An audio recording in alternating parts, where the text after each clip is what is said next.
Deputy Lucinda Creighton. Thank you, Lascian Corla. I think it's unfortunate that this spring statement is a missed opportunity. It has presented certainly an opportunity for ministers to clap themselves on the back and praise themselves yesterday, all day today and again tomorrow. But in reality, we're not seeing a new vision for Ireland. On a number of occasions throughout both ministers' speeches yesterday, the year 2020 was set as a purported medium-term target. A token effort was made to assure the House that the government's policy outlook transcends the electoral cycle and truly has the economic health of the nation rather than the political health of the coalition parties at its heart. The reality is that the ministers involved are painstakingly working to ensure that the economic cycle is firmly linked to the political cycle and specifically to the election which is due to take place next year. The spring statement ought to tell us where we want to be in 2 or 5 years' time. It should tell the working poor, of whom there are many, be they in the public or private sector, how we plan to create a process of transformation that will allow them to fulfil their potential. Instead, we've been presented with yet another incoherent list of scattered promises that offer us no roadmap to a genuinely better way of doing things on this island, just a roadmap for buying votes. As the SiteServe issue, along with Irish Water, the McNulty affair, the GSOC scandal and so many others have shown us, this is a state that remains fundamentally unchanged. The old Charlie McCreevy economics of when I have it, I'll spend it are alive and kicking today in the depressingly visionless tax and spend policies which were set out by Ministers Howlin and Noonan yesterday. Despite all of the references to 2020 and to the future, the absence of any meaningful proposals or policies in the area of childcare were notable. For the young families around Ireland for whom childcare is an enormous financial burden and a huge source of stress, it will have been very disappointing to see that the only reference to childcare made by Minister Howlin was some vague mention of the activities of some vague working group. The spring economic statement itself contained no mention whatsoever of childcare. The Irish state currently spends 0.15% of GDP on childcare. That is 1/5 of the OECD average of 0.75%. The government's absolute inertia in the area of childcare is creating a huge divide between parents and childcare workers, all of whom are at breaking point financially owing to the high cost of creche facilities. The government's failure to address the plight of working families is politically and morally unacceptable.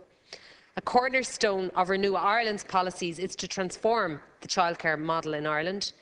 It is encouraging to read recently that Minister Riley is actually considering adopting our approach to allowing parents split statutory parental leave between both parents as they see fit. But this is just one small element of a comprehensive approach that's required, which will require tax breaks for parents who use childcare facilities and also developing a community childcare network across the country. None of this is envisioned in the economic spring statement, and none of which has been mentioned by the government in any serious way.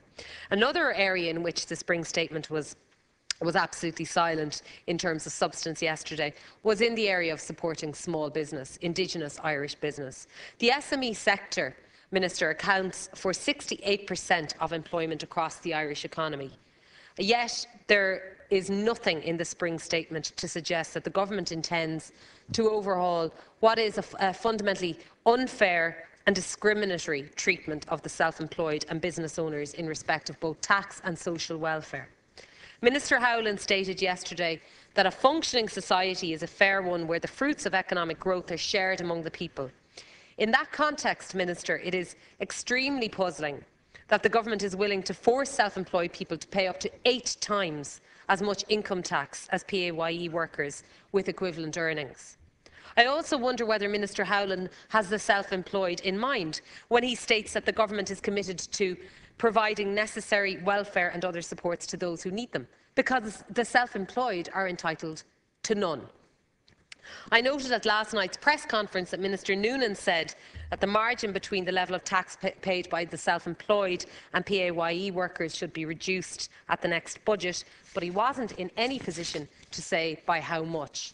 No concrete details have been provided in this spring statement.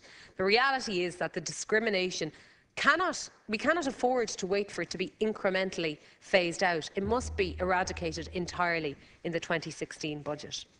There was nothing, of course, in the spring statement to suggest that the government has any intention of broadening its economic horizon, developing an economic vision beyond growing the FDI sector and the property sector.